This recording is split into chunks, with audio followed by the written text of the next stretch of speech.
चलो भाई। भैया ये कुणाल जी का घर कहाँ पड़ेगा? जी भैया मैं ही हूँ कुणाल, बताइए। ओ एक्चुअली आपका ज्वाइनिंग लेटर आया था लोको पायलट का। इतनी खुशी। अरे वाह बेटा, तुम तो हमारा नाम रोशन कर दिए। और ये किस साला बैठा है नशेड़ी, पूरा दिन खांसते रहता है। लाइए भैया को हम ज्वाइनिंग लेटर दे देते हैं। अबे साले, नीचे से भी तुम ज्वाइनिंग लेटर ले सकते थे। ये लो। बड़े खतरनाक लोग हैं।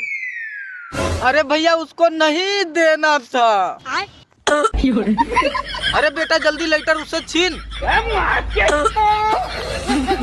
भारी मिस्टेक हो गया सर।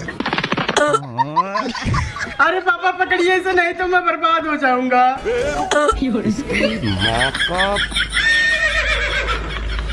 और अभी तो रुको। बेटा लेटर तो आधा फट गया।